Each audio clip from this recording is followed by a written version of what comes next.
Buenos días a todos. Primero quisiera agradecer a FIBA David por la organización de este evento en nuestro país. Creo que es muy relevante tener este tipo de foros en los cuales se puede discutir con gente de la industria, con reguladores y por supuesto también a la organización y a la invitación de Juan Zárate, a Chip Ponzi, José Luis Stein del Financial Integrity Network. Es un honor para mí estar aquí con ustedes. Déjenme presentarles este gran panel de especialistas en materia regulatoria de la región. En primer lugar tenemos a Wendy Lora Pérez, es directora general de la Unidad de Análisis Financiero de la República Dominicana. Ella tiene más de 12 años de experiencia dedicada al ejercicio del derecho, tanto en áreas penales, litigio, derecho económico, prevención y persecución del lavado de dinero. También es docente en diversas universidades y responsable de impulsar el fortalecimiento del programa de prevención de lavado de dinero y financiamiento de terrorismo en el mercado de valores de la República Dominicana. Bienvenida, Wendy.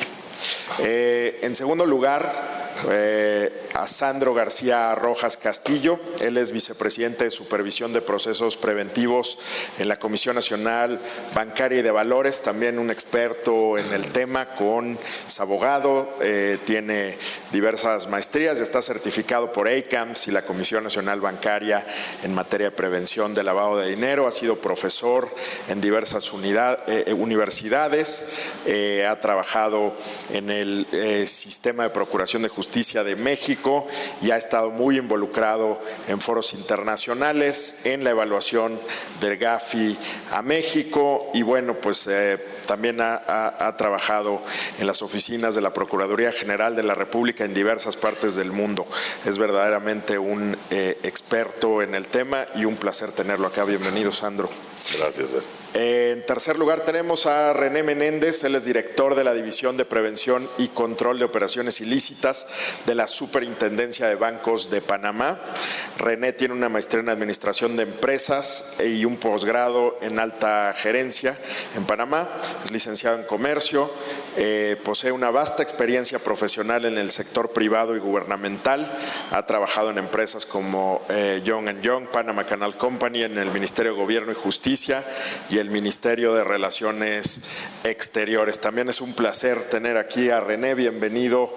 Y bueno, sin más que a nadie más que presentar, por lo pronto pues quisiera empezar aprovechando la oportunidad de comparar distintos sistemas y regímenes de prevención del lavado de dinero en la región. Yo quisiera preguntarles, esta es una pregunta para los tres panelistas, si cada quien pudiera describir de manera general ¿cómo funciona el régimen de prevención del lavado de dinero de su país? A lo mejor quiénes son las autoridades involucradas, un poco qué tanto utilizan de referencia al GAFI para la regulación, tanto a nivel legislativo como disposiciones secundarias, y si pudieran hablar un poco a detalle de en el tema de beneficiario final, que creo que es un asunto complejo a veces, que nos platicaran si lo tienen previsto en sus legislaciones y un poco cómo se hace la comprobación de la información que presentan las instituciones financieras, los clientes a las instituciones financieras. Wendy, si quieres empezamos contigo. Muchas gracias. Bueno, en principio otra vez reiterar el agradecimiento a FIBA por invitarnos a este hermoso país, a este foro tan relevante.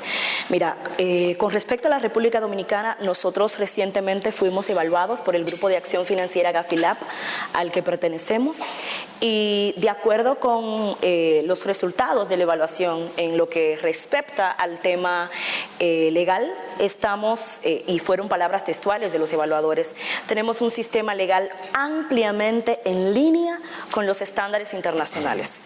Nosotros en el 2017, el 1 de junio del 2017, sacamos una ley nueva contra el lavado de activos y financiamiento de terrorismo. Y en esta ley justamente aprovechamos para cubrir las debilidades legislativas que habíamos visto en la Evaluación Nacional de Riesgos que había realizado el país con apoyo del Banco Mundial.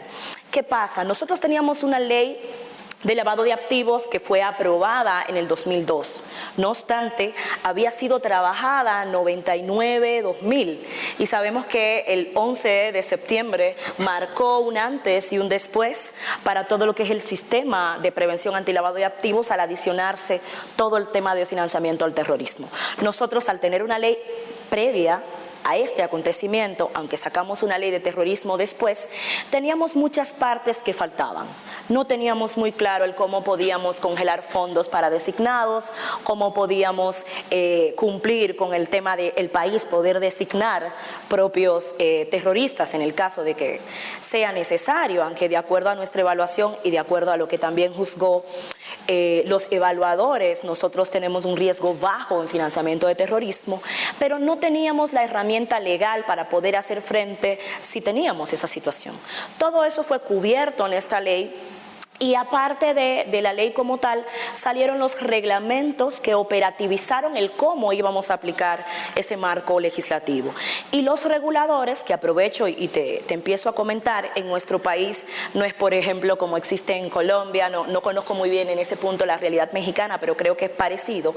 Tenemos un regulador de acuerdo al sector financiero, o sea, tenemos un regulador para la Superintendencia de Bancos que cubre lo que son los bancos comerciales, también las financieras, las casas de cambio, que lo contemplamos como financiero, y todo los fideicomisos, toda esa parte. Tenemos una superintendencia de valores que cubre entonces lo que son los puestos de bolsa, las administradoras de fondo, tenemos una superintendencia de seguros que ve todo el rubro de seguros, y en esa ley 7202 no teníamos claro quién iba a ser el regulador para los APNFDs, que era otro tema que teníamos de debilidad. Eso lo cubrimos y le dimos entonces facultades a la Dirección General de Impuestos Internos, que tiene un área que es la que regula y supervisa a los APNFDs en materia de prevención de lavado. ¿Qué nos permitió eso? Sabemos que las direcciones de impuestos en todas las partes del mundo son las que más información tienen. Entonces, aunque la ley es del 2017, junio, cuando fueron los evaluadores en enero del 18, pudieron constatar que ya habíamos empezado con muy buen pie a trabajar con los APNFDs porque teníamos toda la información para empezar con ello. Nosotros, la unidad de análisis financiero, es una unidad netamente administrativa. Coordinamos el sistema, somos lo que representamos al país ante todos los organismos internacionales que, de acuerdo con Gafilac, nos titulamos coordinador nacional, pero solamente tenemos una labor administrativa de recibir todos los reportes de todos los sujetos obligados, hacer los análisis y a la vez enviar al Ministerio Público. Solo regulamos la parte atinente a esos reportes, a cómo nos deben llegar los ROS, cómo nos deben llevar los RT y cómo lo manejamos. Con respecto a lo que preguntabas del beneficiario final, nosotros igual esa fue una parte que evaluó Gafi y salimos moderado, entendimos que pudimos salir mucho más porque tenemos mucho que exhibir. Nosotros hicimos una evaluación sectorial de las personas jurídicas en el país y pudimos detectar que teníamos un riesgo medio bajo. ¿Por qué? Porque desde siempre en la República Dominicana existía la obligación de transparentar el beneficiario. Existe un registro nacional con unas cámaras de comercio, un registro mercantil que lleva todo el registro que es público. Cualquiera puede acceder tanto al registro como las asambleas, que implica cómo se cambia la titularidad de las acciones. Lo único que cambió con la ley 7202 es que algunas empresas tenían la posibilidad de emitir acciones al portador. Cuando hicimos ese estudio vimos que la materialidad era muy baja. Las acciones al portador que se tenían era solamente 12,000 acciones en un país donde teníamos más de 100,000 empresas. Así que en la ley 7202 las matamos, en la ley 155 nueva. ¿Cómo se hizo? Porque evidentemente no puedes llegar de la noche a la mañana y decirle a una empresa que pudiera tener, por ejemplo, propiedades, decir, mira, ya no existes. Se le dio un plazo de unos 6 meses para que hagan la transformación y que desvelen el titular. Y para nosotros el resguardo se hace igual en la Dirección General de Impuestos Internos. Allí la persona tiene que hacer una declaración de quién es el titular de la entidad y tiene que llevar las evidencias que constatan que eres el titular. Todo eso se le da a la renta interna, quien lo sube a su plataforma, y la unidad de análisis financiero tiene acceso en tiempo real a ese beneficiario final. Al corte de la evaluación teníamos solamente una empresa que no había cumplido con el tema de la transformación, y eso generó que la empresa fuera también eliminada. Ok, muchas gracias, Wendy, muy interesante. Sandro, ¿nos quieres platicar del Sistema de México? Con mucho gusto, gracias Bernardo, y me sumo por supuesto al agradecimiento a FIBA por la invitación, y me da mucho gusto estar esta mañana aquí con ustedes.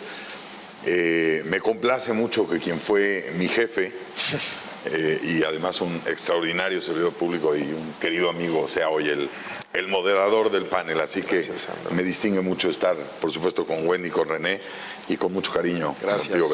Igualmente. El sistema mexicano, para tratar de ser, digamos, breve, como muchos de ustedes saben, es un sistema que está integrado por autoridades reguladoras, algunas son digamos, reguladoras y supervisoras. Tenemos al Banco de México, a la Comisión Nacional Bancaria de Valores, que es la gran superintendencia, no por minimizar a las otras, sino por el número de entidades que supervisa, que son del sistema financiero, bancario, múltiple y desarrollo, casas de cambio, mercado bursátil, sociedades financieras populares, uniones de crédito, cajas de ahorro, inclusive los MSBs o algunos operadores, digamos, que no necesariamente son del todo financieros, como centros cambiarios, pero también están los transmisores de dinero y las sociedades financieras de objeto múltiple. En total estamos rondando los 4,000 sujetos obligados en la Comisión Nacional Bancaria.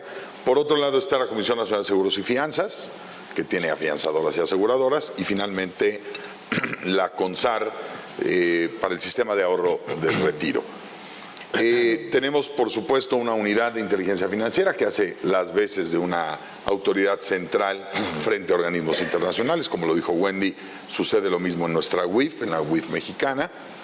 Y, por supuesto, todo el lado de las autoridades del combate, donde, digamos, frontera de ese está la propia UIF, con algunas actividades de diseminación de información, presentación eventualmente de denuncias ante la Fiscalía General de la República o anteriormente la PGR.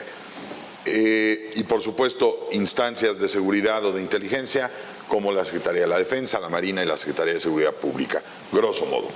Las actividades y producciones no financieras designadas están del lado del SAT, que es el órgano, digamos, fiscalizador de los contribuyentes, y él es el encargado de la supervisión de los sujetos obligados de actividades vulnerables, el SAT, Servicio de Administración Tributaria.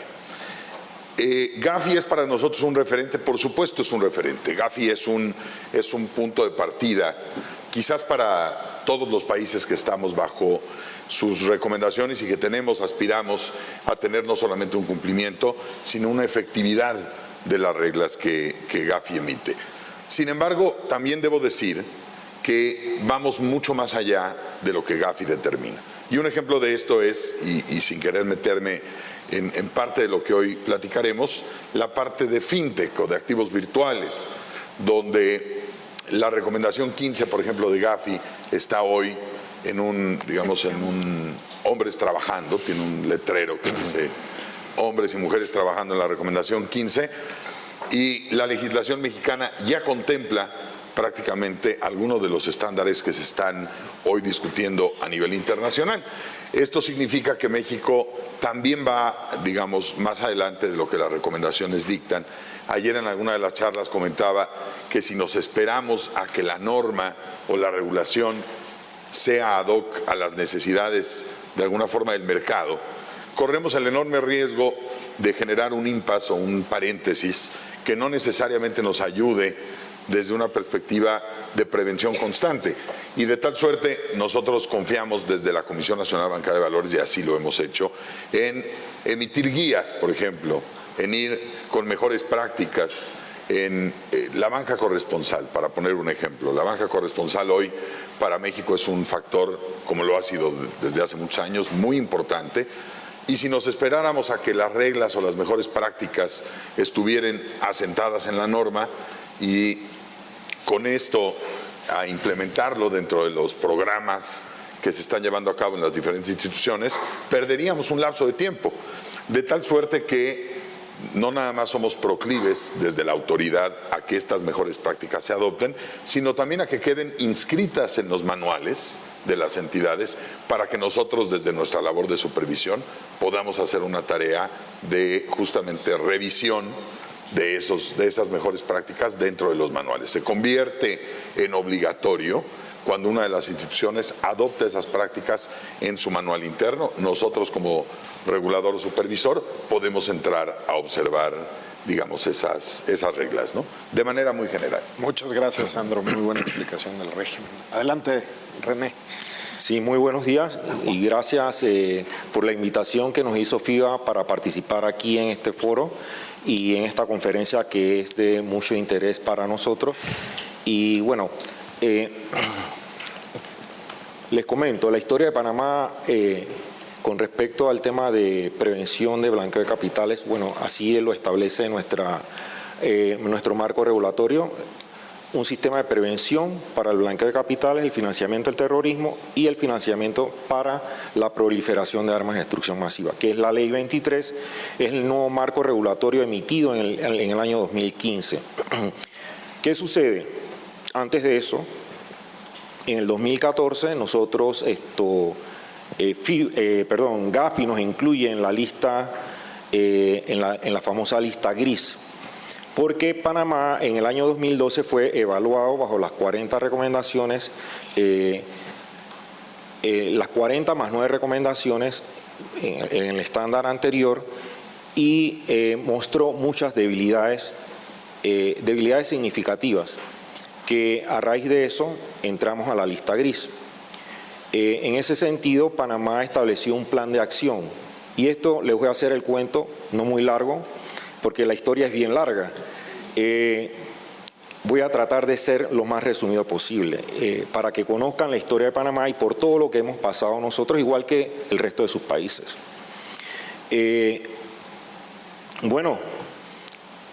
Tuvimos que movernos rápidamente cuando entramos a la lista gris. Panamá estructuró un plan de acción con el Gafi, ¿verdad?, para cubrir las debilidades significativas que se habían encontrado producto de la evaluación. A raíz de esto, en menos de un año estructuramos un marco regulatorio que es la Ley 23 de 27 de abril de 2015, por medio de la cual se incluyen todas las recomendaciones que establece el Gafi para efectos de tener un sistema preventivo del blanqueo de capitales y el financiamiento del terrorismo. A través de esta ley se estructura un sistema de coordinación, ¿verdad?, para la prevención del blanqueo de capitales. Se crea la Comisión Nacional contra el Blanqueo de Capitales, que es el ente, ¿verdad?, que se encarga de coordinar todas las acciones referentes a la prevención del blanqueo de capitales en Panamá. Esto incluye dentro de sus funciones, ¿verdad?, coordinar con todas las instituciones en Panamá, ya sean del sistema de prevención, del sistema represivo y del sistema de judicialización, las acciones correspondientes para mitigar el riesgo de blanqueo de capitales. Okay. Esta comisión está conformada por la Unidad de Análisis Financiero y 5 entes supervisores, siendo la Superintendencia de Bancos, la Superintendencia de Seguros y Reaseguros, la Superintendencia del Mercado de Valores, el Instituto Panameño Cooperativo y la Intendencia de Supervisión y Regulación, que es una entidad que se crea para supervisar y regular las APNFD, que no, en ese momento no teníamos regulación alguna para este tipo de actividades.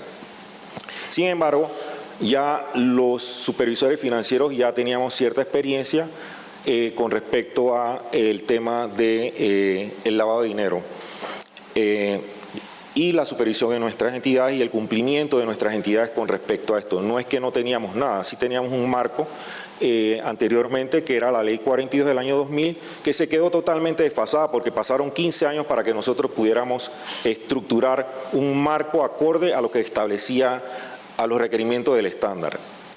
De ahí, bueno, entonces en menos de un año nosotros salimos de la lista, estructuramos este marco regulatorio y en el año 2016 salimos de la lista gris. Salimos de la lista gris con mucho esfuerzo. No solamente se estructuró este nuevo marco regulatorio, sino que se estructuraron otras leyes, ¿verdad?, que ayudaron y reglamentaciones que ayudaron a Panamá a salir de la lista gris. Esto con respecto a lo que es cumplimiento técnico, por lo cual nos evalúa en parte Gafi, y lo otro es el cumplimiento de efectividad, que es a través de los resultados inmediatos.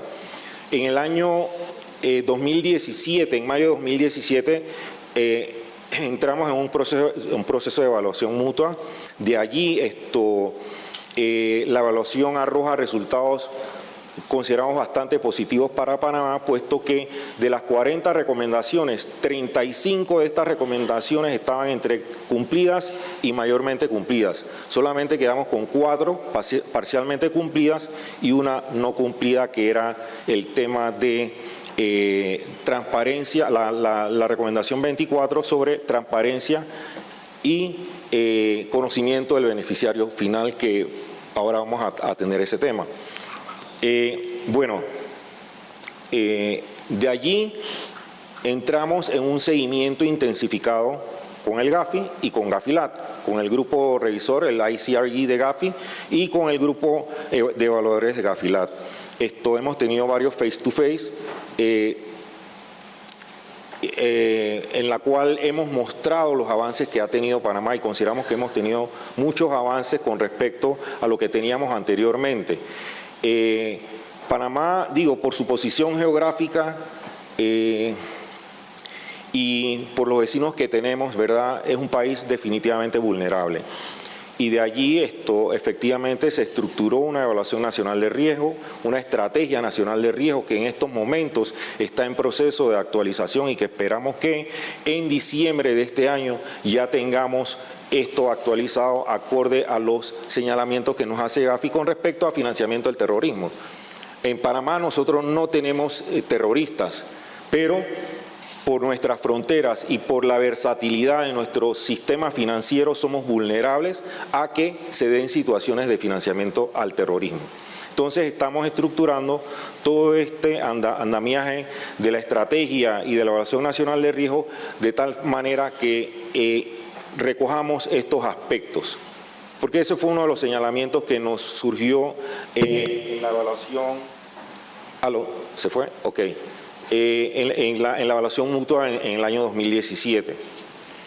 De allí, estamos en ese proceso y consideramos de que sí hemos hecho muchos avances, pero siempre hay oportunidad de mejoras. Sabemos que nadie puede ser excelente en este sentido y siempre van a surgir issues. Recordemos que este negocio es innovador, ¿verdad?, y evoluciona y es muy dinámico, y sobre eso nosotros debemos estar al tanto y estar a la vanguardia en cuanto a eso. Casualmente, conversando con Sandro, hace 2 semanas estuvimos nosotros aquí visitando la Comisión Nacional Bancaria para conocer cómo es el proceso de supervisión de ellos con respecto a la recepción de información en temas de prevención de blanqueo de capitales y cómo supervisan a sus sujetos obligados. La verdad que fueron 2 días intensos, ¿verdad?, desde la mañana hasta la noche, pero fue muy enriquecedor y nos llevamos muchas ideas para ser implementadas en nuestro país. Y en ese proceso estamos.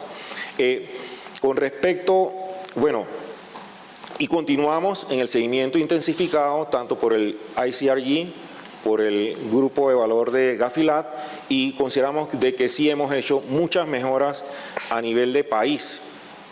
Cabe señalar que dentro de las leyes que últimamente hemos emitido está la ley 70, que introduce el delito de evasión fiscal como delito precedente del lavado de dinero, cosa que no teníamos. Esto sucedió el 31 de enero de este año y entró en vigencia dicha ley en marzo de este año.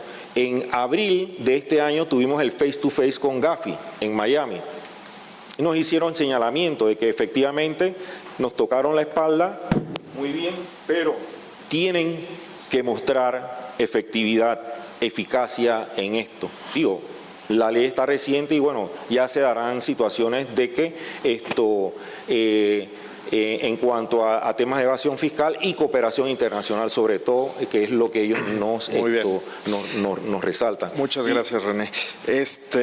Gracias, creo que ha sido una evolución y un esfuerzo grande que han hecho los reguladores en Panamá para poder alcanzar mejores estándares y sí es encomiable pues todo lo que han avanzado en este tiempo. Sí, perdón. Permíteme un segundito, Bernardo. Sí, claro. Y también con respecto al tema de beneficiario final. Todas nuestras normativas, todos los reguladores en sus normativas introducen el concepto del beneficiario final. Esto es un hecho y esto se verifica en las inspecciones que nosotros llevamos a cabo en cada uno de nuestros sujetos obligados, que tengan plena identificación, no solamente la identificación, sino la verificación de ese beneficiario final. Dentro de las personas jurídicas vamos hasta la persona natural, la cual es el beneficiario final de esa persona jurídica. Muy bien, muchísimas gracias, René.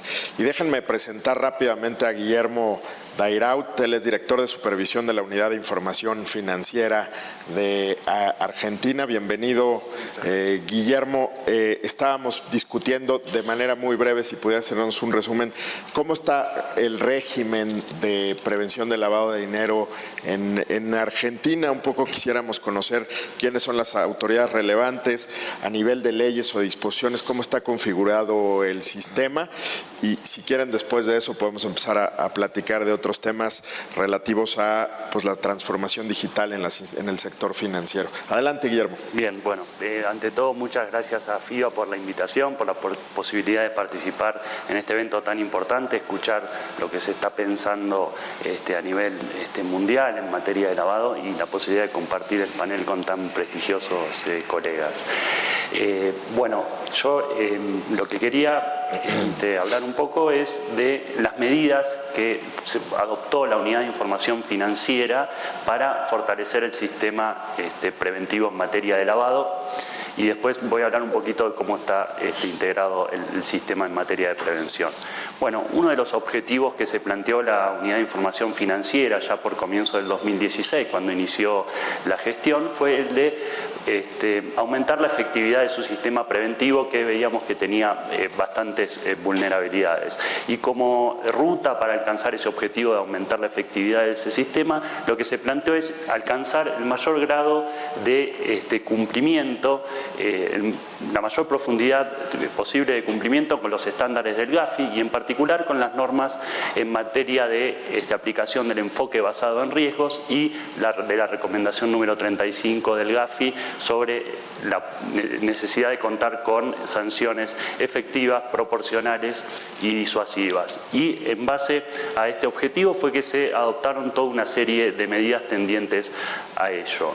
En este sentido, una primer gran medida que se adoptó fue la reforma de la normativa sectorial de los sujetos obligados. Nosotros en la República Argentina tenemos un esquema basado en la Unidad de Información Financiera de la facultad de reglamentar las obligaciones de los sujetos obligados en función de esos lineamientos generales establecidos en la ley.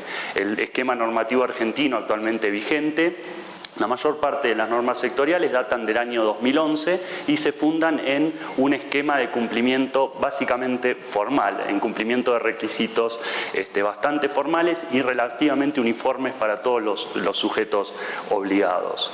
Entonces, una de las primeras medidas que se adoptó, porque consideramos que es una condición necesaria para tener un sistema efectivo, fue generar un cambio de paradigma de la regulación, abandonando ese sistema fundamentalmente formalista y avanzando hacia un esquema regulatorio sectorial basado en el enfoque basado en riesgos. Y en este sentido se inició un proceso de elaboración participativa de normas con la participación de los sujetos obligados involucrados en las reformas, de los reguladores naturales y se escucharon sus expectativas, se tuvo en cuenta su experiencia respecto de los problemas que veían, se escucharon sus propuestas y se arribó a la creación de 3 normas que se dirigen a lo que se denomina sector financiero en sentido amplio, esto es, a las entidades financieras a través de la resolución 30 del 2017, la resolución a las entidades del mercado de valores a través de la resolución 21 del 2018 y las entidades del mercado asegurador a través de la resolución 28 del 2018. Cada una de esas normas tiene sus particularidades en función de las características y riesgos propios del sector, pero tienen algunos condimentos comunes, que es, por ejemplo, se incorporan algunas novedades que no contenía la anterior legislación y que nosotros consideramos que son importantes, como la necesidad de que las entidades realicen una autoevaluación de riesgos, esto es, expongan los riesgos a los cuales se encuentran expuestos, al menos en relación a los clientes, los productos y servicios que ofrecen, las zonas geográficas en las que operan y los canales de distribución que utilizan. Otro elemento que se creó a través de esta nueva normativa es la existencia de una declaración de tolerancia al riesgo por parte de las entidades, que es un documento en el cual las entidades deben manifestar qué nivel de riesgo se encuentran dispuestas a aceptar y cuáles no, en relación a los mismos elementos a los cuales refiere la autoevaluación de riesgo, esto es, clientes con los que operan, tipos de productos, zonas geográficas en los que operan y canales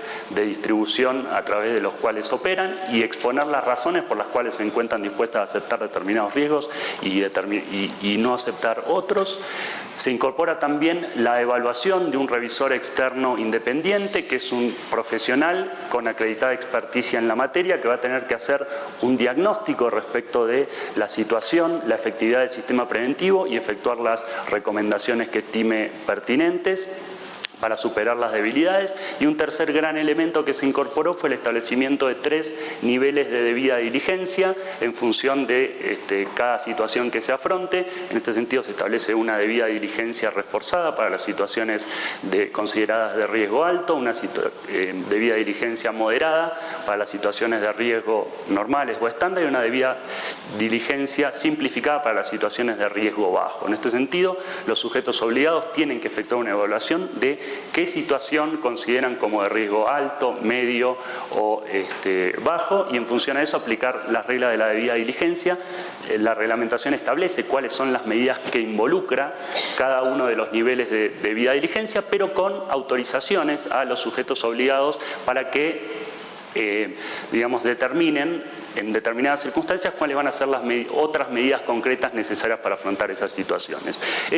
Y además, por supuesto, esta normativa en enfoque basado en riesgo lo que incorpora son mandatos un poco más abiertos que dejan librado un poco el criterio de los sujetos obligados para que en función del conocimiento de sus clientes, de su experiencia, adopten aquellas medidas idóneas para mitigar los riesgos. Con lo cual se trata de un sistema que aprovecha la experiencia de los sujetos obligados, que consideramos que es un insumo muy importante, pero que nos plantea desafíos mutuos a los sujetos obligados en la medida en que ya no van a tener un listado de cumplimiento meramente formal, muy fácilmente verificable en cuanto al cumplimiento, sino que van a tener que pensar en los riesgos y en las medidas apropiadas para superarlo, y también a nosotros como organismos reguladores también vamos a tener que afrontar esos desafíos en la interpretación de la norma. En este sentido consideramos que es fundamental la colaboración entre el sector público y el privado en la consolidación de criterios comunes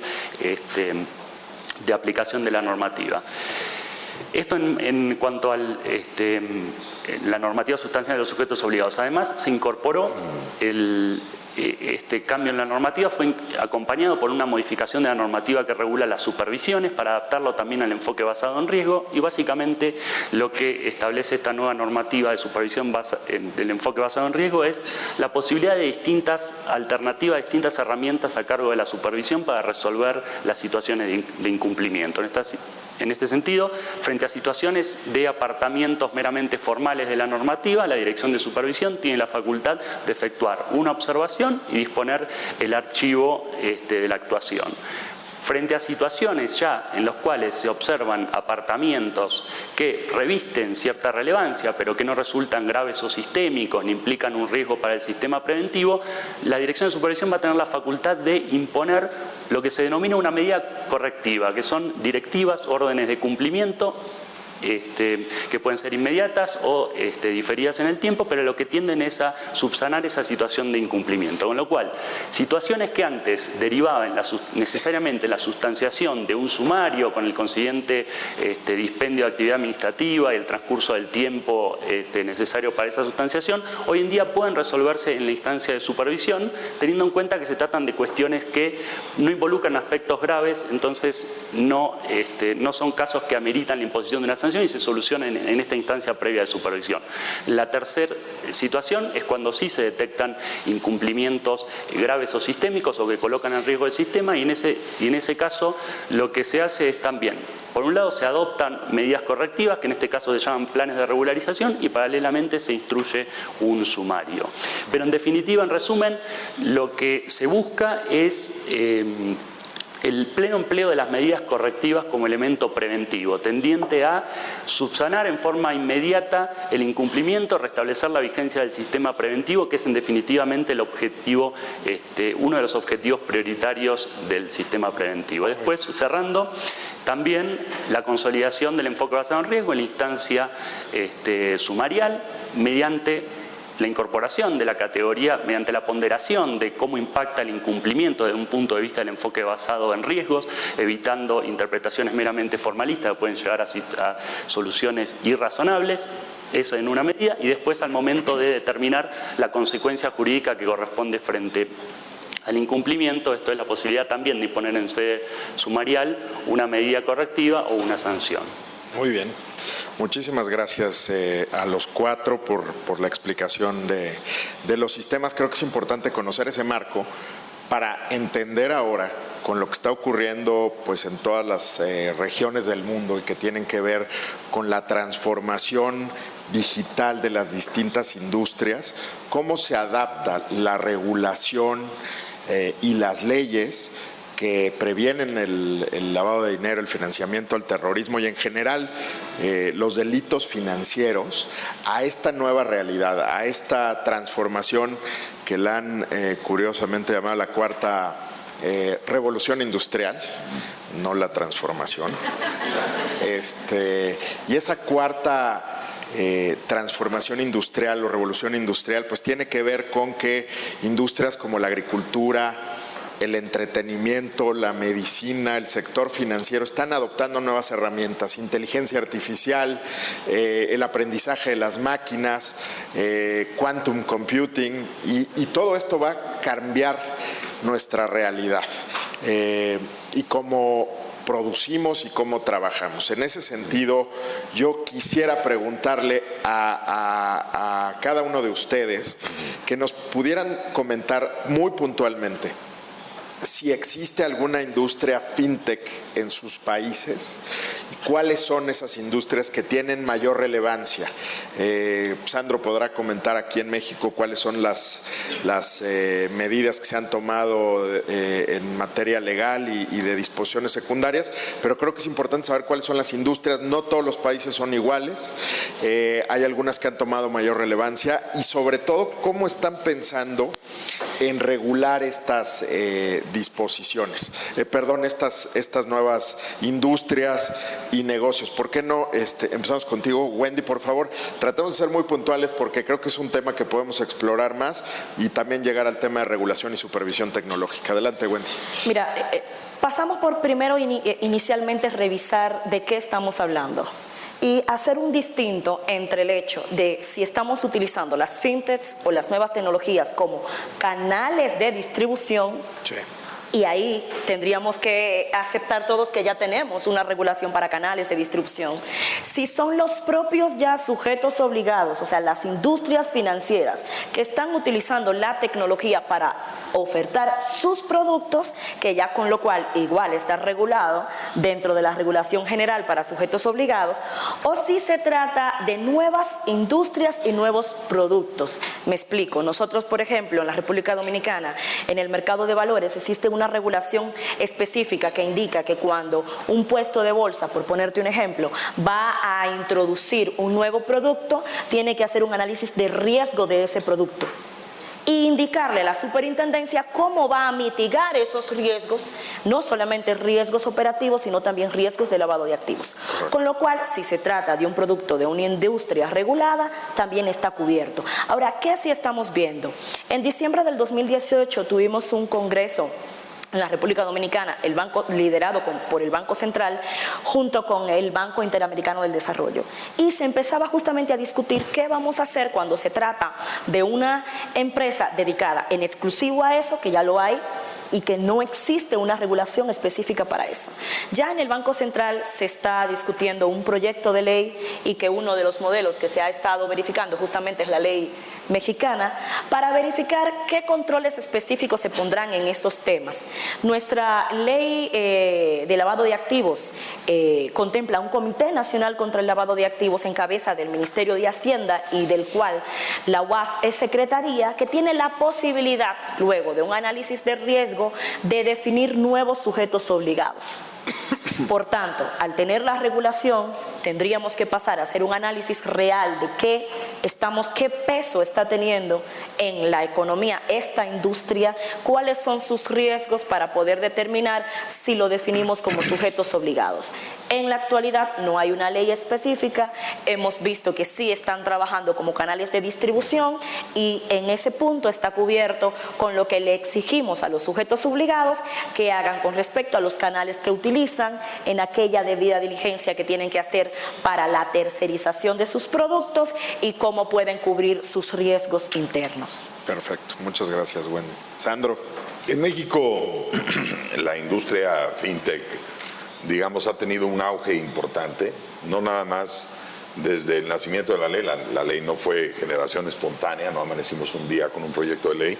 Fue una ley que se discutió mucho, que se debatió mucho, que se preparó durante un tiempo, pero esto obedeció más que a una presencia, creo yo, de una serie de empresas, que por supuesto es importante, porque en México hay una presencia relevante de empresas fintech, a un factor que creo que acentuamos de manera importante en México, que fue la potenciación o la posibilidad que tienen estas empresas de marcar tendencia o de marcar mercado. Es decir, si tuviéramos que regular por el número de entidades que estaban representadas, a lo mejor no llegábamos a muchas, rebasaban quizás 100, un poco más, pero lo que creo yo que México vio en esta ley fue una posibilidad no solamente de innovación, sino también de marcar y de hacer un mercado y un sistema financiero diferente. Por supuesto, los canales de pago fue, digamos, como los pioneros. Empezamos a ver a partir de ahí una serie de cambios y hoy pues existe una ley en México, una ley fintech, existe regulación secundaria. No me quiero meter en el carril donde Liliana Marcos, que ya la vi por ahí, expondrá en un ratito de en qué va esta regulación. Lo que sí les puedo decir es que en materia de prevención de lavado de dinero, a los pocos meses de haberse emitido la ley, el pasado 9 de septiembre o 10 de septiembre del año pasado, se emitieron las disposiciones que obedecen al artículo 58 de la ley FinTech, donde vienen específicamente cuáles son las reglas en materia de prevención de lavado de dinero. Hemos recibido al respecto, digamos, algunas opiniones, no todas necesariamente sutiles y amables. Algunas han sido críticas duras y contundentes de por qué pusimos ciertos estándares, y creo que un par de mensajes son importantes. Uno, la construimos entre todos, o sea, fue una norma que se construyó entre todas las autoridades y todos los actores que se sentaron a la mesa. Y dos, es un documento que tiene que ser dinámico, que tenemos que entender que como un primer saque es una norma que está bien, es una norma que nosotros creemos dará sobre todo un elemento adicional, y con esto concluyo, una confianza en el sistema o en el ecosistema en el cual pretenden o ya juegan las instituciones fintech. Si no dejamos la fortaleza o no hacemos un sistema robusto de estos nuevos jugadores, el resto del sistema, el resto de este medio ambiente, de este ecosistema de bancos, por ejemplo, de cuentas corresponsales, muy probablemente las escindan. De tal suerte que nada mejor que un ambiente donde exista este mismo entendimiento, insisto, de mejores prácticas, de entendimiento de riesgo y sobre todo de compromiso a partir de las empresas que están jugando en este papel. Gracias, Sandro. René. Muy bien, sí. Bueno, en Panamá les puedo comentar de que con respecto a la fintech no tenemos un marco regulatorio, un marco normativo por el momento. Sin embargo, sí tenemos un proyecto de ley, ¿verdad?, que recoge todo lo que tiene que ver con el tema fintech, blockchain, lo que es criptomonedas, monedas virtuales, etcétera. Este proyecto está en la Asamblea de Diputados para su discusión. Sin embargo, consideramos de que el mismo recoge toda la actividad esta. Sin embargo, y en materia de supervisión se le asignan dentro de este proyecto ciertas facultades a la Superintendencia de Bancos para regular este tema, pero eso para nosotros es un reto enorme en vista de que ese no es nuestro expertise y definitivamente tenemos que migrar hacia allá. Somos conscientes de eso. Por ejemplo, sí les puedo comentar que los supervisores financieros en cuanto a la recomendación de Gafi con respecto a nuevos productos y nuevas tecnologías sí han emitido normas al respecto, pero en este tema de las fintech todavía es incipiente en Panamá. Hay industrias que se han acercado a los reguladores a proponer, ¿verdad?, el modelo de negocio, que también hay que entender el modelo de negocio, cómo funciona, para poder tú entonces regular y supervisar. Entonces estamos en ese proceso en Panamá actualmente y creo que este proyecto se va a elevar a consulta tanto el sector privado como público nuevamente para establecer un marco regulatorio adecuado a las circunstancias de estas actividades.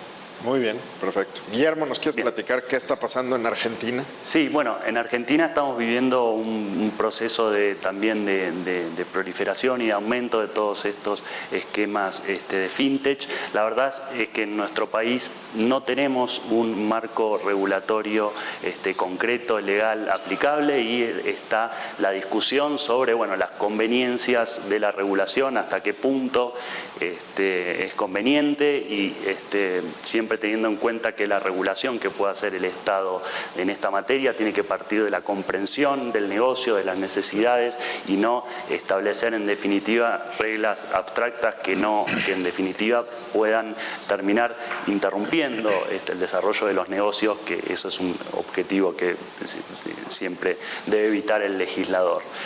Desde el punto de vista del lavado de activos, nosotros lo que observamos es la proliferación de estas nuevas actividades, y en la República Argentina lo que tenemos es una determinación de los sujetos obligados establecida por ley, y que solo sin delegación a la Unidad de Información Financiera para modificar ese esquema, con lo cual están apareciendo nuevos jugadores del mercado que no cuentan con una regulación, y en este sentido no contamos con un mecanismo para reaccionar rápidamente ante la incorporación de estos sujetos, sino que es necesario el dictado de una ley.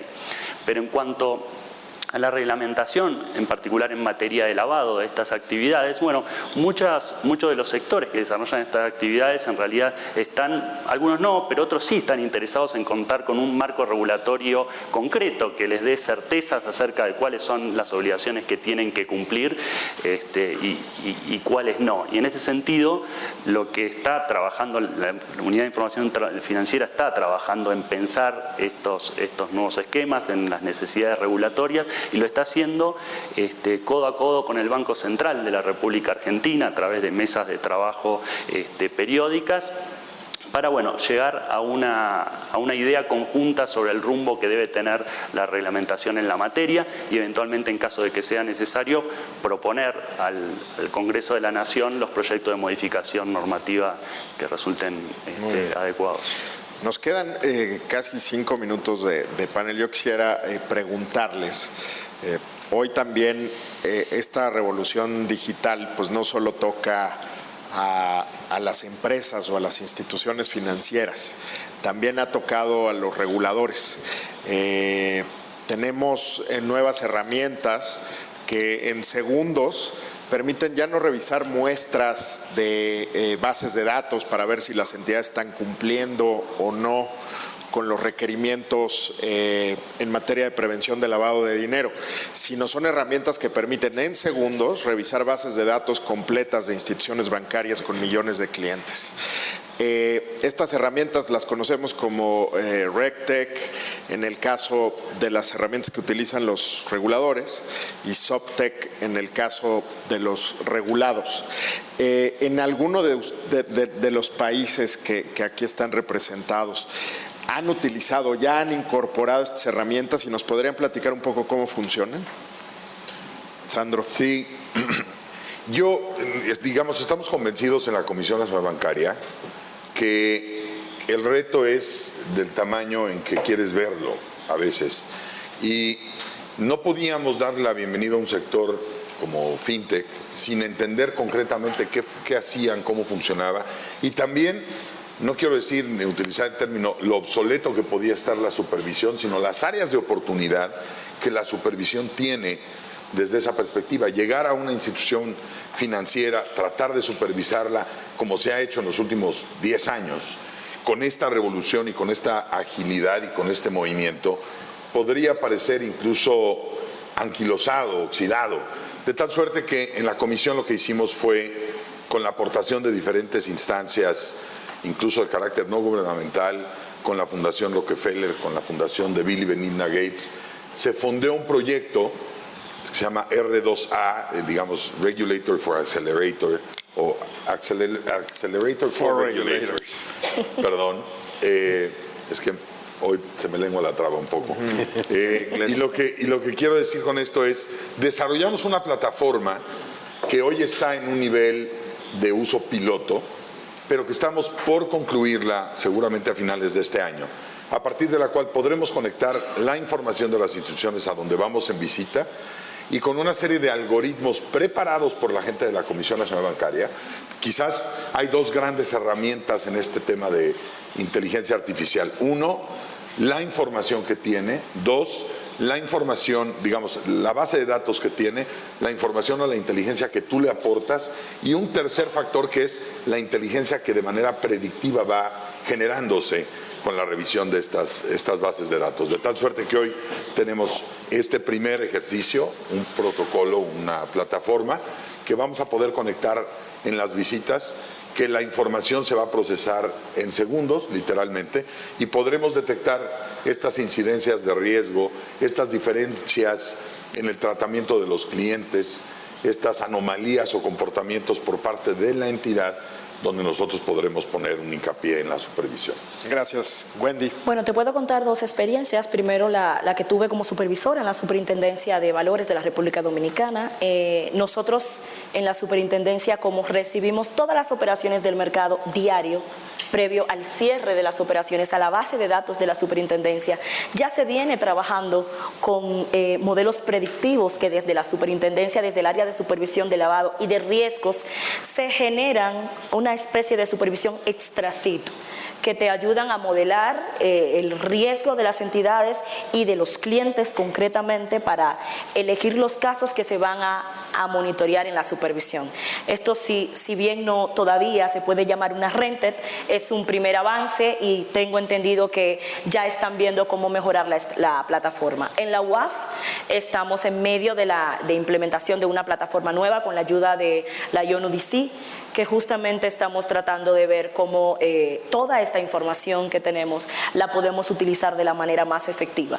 Nos hemos sentado con varias de las empresas que veo inclusive aquí presentes, que tienen servicios ya de rented de forma todavía más efectiva, y estamos analizando complementar la plataforma que ya tenemos con algún modelo nuevo. Así que sí, vamos en ese camino. Buenísimo.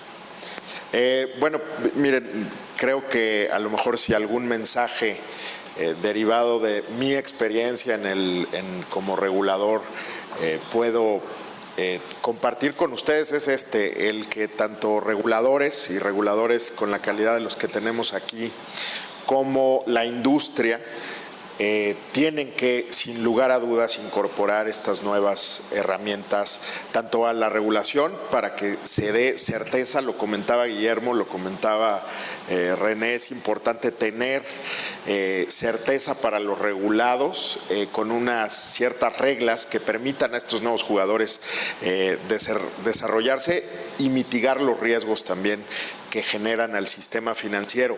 Pero es fundamental tener esta regulación